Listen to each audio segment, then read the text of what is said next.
Hello friends, hope you all are doing good. So we are again back and today I brought a new topic, that is the mutation. So today we are going to learn new term, that is mutation. So what exactly mutation is?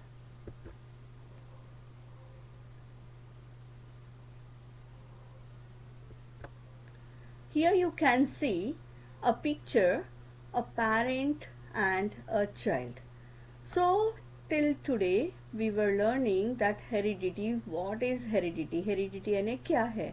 So जो parents में जो हमको characteristic देखने मिलते हैं उसमें कुछ characteristic हमको उनके बच्चों में देखने मिलते हैं और उसी को हेरिडिटी कहा जाता है, right? So living organism can produce new individual like themselves due to genes only, and some of those genes are transmitted to next generation without any changes. Due to this, some of the characters of parents are transmitted to their offspring. यानी जो living organism होता है, हर कोई living organism में एक reproduction की एक ability होती है. ये एक लिविंग ऑर्गेनिज्म का बहुत बड़ा एक कैरेक्टरिस्टिक फीचर है that they can reproduce and the next generation can be produce. Next generation को ऑफस्प्रिंग भी बोला जाता है या पेरेंट्स के जो बच्चे होते हैं उनको ऑफस्प्रिंग बोला जाता है. तो जो जीन होता है वो जीन क्या करता है, वो पेरेंट्स के कैरेक्टर अपने बच्चों में ट्रांसफर करते हैं via genes, and that is called heredity. अभी कहीं कहीं जब ये जीन के थ्रू कैरेक्टरिस्टिक ट्रांसफर होते हैं बट एक सडन चेंज आने के वजह से जो डीएनए होता है, डीएनए में हमको पता है कि जीन होता है और ये जीन में अगर एक आधा छोटा सा भी चेंज आ गया तो उसको म्यूटेशन कहा जाता है. So we will see what is mutation. Now, Hugo de Vries in 1901 put forward a theory of evolution called mutation theory. The theory states that evolution is a jerky process where new varieties and species are formed by mutation, discontinuous variations that function as raw material of evolution. अभी Hugo de rice, he was a great scientist और उन्होंने mutation theory 1901 में हमारे सामने लाई है. उनका क्या कहना है कि ये थ्योरी ऐसी थ्योरी है जिसमें the theory states that evolution is a jerky process. Jerky process means एक सडन चेंज आना, एकाएक बदलाव आना, उसको बोलेंगे jerky process where new varieties and species are form. और उस वजह से जो नया नेक्स्ट जो जनरेशन फॉर्म होने वाला है या जो नेक्स्ट प्रोडक्ट फॉर्म होने वाला है उसमें हमको कहीं तो भी कुछ चेंजेस देखने मिलते हैं, कुछ वैरायटी में कुछ बदलाव आ जाता है या एक नया वैरायटी तैयार हो जाता है और ये म्यूटेशन उसके लिए बहुत ज़्यादा महत्वपूर्ण होता है या उसी म्यूटेशन की वजह से ही वो चेंजेस हमको उसमें देखने मिलता है. Okay, now here is one short video and you will understand that how the sequence of DNA is changed. Okay, यहाँ पे आपको दो लाइंस दिख रही है, ये दो लाइंस है डीएनए के स्ट्रैंड है जो कि न्यूक्लियोटाइड्स बोला जाता है. जैसे ए दिख रहा है आपको, टी दिख रहा है, जी दिख रहा है, सी दिख रहा है, तो ये ए के साथ में टी, जी के साथ में सी, ये ऐसे इनके पेयरिंग बिल्कुल कंफर्म रहते हैं. और ये A stands for adenine, T for thymine, G for guanine and C for cytosine. Okay, ये इनके पेयरिंग हर जगह पे आप कहीं पे भी जाओ तो you will see this pairing never changes. But कभी कभार ये जो पेयरिंग में कहीं बदलाव आ गया, सपोज ये ए है और ए के साथ में टी ही आना चाहिए पर ए के साथ में सपोज जी आ गया, यानी क्या हो गया. चलिए हम देखते हैं कि म्यूटेशन क्या है. यहाँ पे आप दो डीएनए स्ट्रैंड्स देख रहे हैं जिसमें न्यूक्लियोटाइड्स है और न्यूक्लियोटाइड्स जो ए है, ये A means adenine, T means thymine, G means guanine, C means cytosine. So ये जो इनके पेयरिंग है, ये पेयरिंग हमेशा इनके ऐसे ही होते हैं. ओके, बट बाई चांस एक आधा पेयरिंग गड़बड़ा गया तो उस गड़बड़ को ही क्या बोला जाता है? म्यूटेशन बोला जाता है. Means that change of the pairing is called mutation.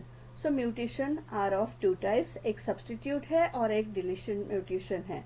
Substitute यानी किसी का जगह कोई और ले जाता है. जैसे ए है, ए के साथ में टी का पेयरिंग होना चाहिए, पर सपोज ए के साथ में यहाँ पे जी आ गया या सी आ गया, तो क्या हो गया? उसका पेयर छुड़ गया और उस वजह से वहां पे क्या होगा? चेंज हो जाएगा. उसको आप सब्सटीट्यूट बोल सकते हैं, यानी दूसरे की जगह ले लेना. जैसे आपकी क्लास में अगर कोई टीचर एब्सेंट है तो उस टीचर के जगह पे दूसरा एक सब्सटीट्यूट टीचर आता है उस क्लास को एंगेज करने के लिए. So that is called substitution. Okay, so will see what it is. Basically, just like with the recipe and the cookies, we can have mutations just at one point, and we call those point mutations, or we can have larger mutations where big chunks of the chromosome are being moved. And so let's look at the first type of point mutation. So if I go and mutate, I don't know if you caught that, let's try that again. This is called a substitution mutation. So right here we've added a C instead of a T. And so you might think, that's bad. Well, we've got protection for that inside our cell. There are going to be proteins that are going to cruise up and down our DNA, and when we have A bonded to C, it's not going to quite match up. And so we're going to know that there's something wrong, and so basically these enzymes could cut out the C, and then they could put the T back in again. And that'd be no problem. But let's say they're cruising down and they see there's a C on this side and A on this side. Well, they might think, not thinking, but they might realize that we have to get rid of this A, and so they're going to put a G in here. And so 50% of the time they're going to replace the wrong letter. And if that letter is not inside a gene, it's no big deal. But if it's inside a gene where we're actually making amino acids to make proteins, it can be a huge deal. That's a substitution. We could also have radiation or chemicals that are causing the DNA to break apart like this. Well, we have a number of proteins that can fix that as well. But sometimes when they fix it, they'll actually add a new letter.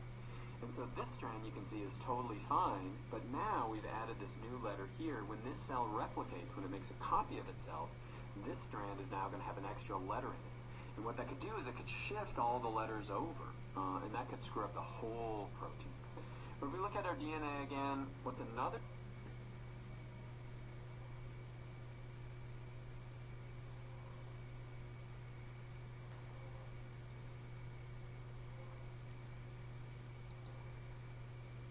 Okay, so here we will see what exactly happened there in the process. So here you can see the central dogma. Central dogma हमने देखा था जिसमें transcription and translation ये terms हमने देखे थे, और उसी प्रोसीजर को सेंट्रल डॉगमा कहता है. तो ये जो डीएनए है, डीएनए क्या करता है ट्रांसक्रिप्शन में कि डीएनए आरएनए के हेल्प से एमआरएनए बनाता है. उस प्रोसीजर को ट्रांसक्रिप्शन कहा जाता है. और एमआरएनए उसके बाद में प्रोटीन को तैयार करता है. तो डीएनए के जो सीक्वेंस है, वो डीएनए के सीक्वेंस में कुछ चेंज आ जाता है और वो एमआरएनए में जाता है. एमआरएनए में जो चेंज आ गया है वो ही कैरी फॉरवर्ड होता है प्रोटीन में. और आपको पता है कि protein will change. Okay, DNA में चेंज आने की वजह से एमआरएनए में चेंज आ गया, एमआरएनए में चेंज आने की वजह से प्रोटीन में चेंज आ गया. So we all know that all the physiology या जो फंक्शंस होते हैं बॉडी के is controlled by this protein. And अगर प्रोटीन में चेंज आ जाते हैं तो बॉडी की फिजियोलॉजी जो है या बॉडी के जो फंक्शंस होते हैं उसमें भी चेंज आ जाएंगे. Okay, so that is nothing but the mutation is any kind of change in gene और डीएनए और इन nucleotide of the DNA is called mutation. So mutation का एक आपने काफी बार सुना होगा. म्यूटेशन में कॉज ड्यू ओके, सो म्यूटेशन में caused due to the genetic disorder like sickle cell anemia. This is an everlasting process and it is one of the proof for Darwin's theory of natural selection. ये जो बीमारी का नाम हम हमेशा सुनते हैं sickle cell anaemia, this is one of the kind of genetic disorder. तो ये कुछ म्यूटेशंस अच्छे भी होते हैं, पॉजिटिव रिजल्ट्स भी शो करते हैं, पर कुछ म्यूटेशन ये जेनेटिक डिसऑर्डर या नेगेटिव इम्पैक्ट भी लाइफ पे लाते हैं. So mutation is means sometimes it is good and sometimes it is bad as well. So जो म्यूटेशन में या जो कैरेक्टर्स हम आंखों से नहीं देख सकते हैं, दोज आर कॉल्ड जीनोटाइप. जैसे है कि genetic constitution of an individual, जो जेनेटिक इंफॉर्मेशन कैरी करते हैं तो वो हम बाहर से इजीली नहीं दे सकते हैं, so that is called genotype. और दूसरा टर्म है phenotype. Phenotype means physical appearance, जैसे हाइट है, बालों का कलर है, आँख का कलर है या स्किन टोन है. So these we can see from outer side. So the physical appearance of an individual that is produced by the interaction of his genes and environment is called phenotype. So यहाँ पे हम कुछ mutation के examples देखेंगे. Like if you see the earlobes, अगर आप ये यहाँ पे earlobe देखोगे तो ये skin से थोड़ा सा अलग है नीचे का पोर्शन. आप अपने भी ईयरलोब्स खुद के भी देख सकते हैं, आप आपके घर के जो मेंबर्स हैं उनके भी ईयरलोब्स में चेक कर सकते हैं. तो और ये यहाँ पे जो नीचे में जो पिक्चर दिख रहा है, दीज ईयरलोब्स आर अटैच. जो हमारा फेस का जो स्किन है उसमें क्या है, वहाँ अटैच है. यहाँ पे ये ऐसे जो सर्कुलर लोब दिखना चाहिए, that we can not see. In another picture if you see there are few pictures of apple. तो ये जो आप दिख रहा है, ये जो लाइन टाइप दिख रही है, so these are the changes of gene. DNA में कुछ तो भी गड़बड़ी हो गई है और इस वजह से हमको ये जो चेंज देखने मिल रहा है, that is again called mutation. ये देखो ये ऑरेंजेस है, इसमें भी आपको दिख रहा है कि how this shape has been change. So these are few examples of mutation.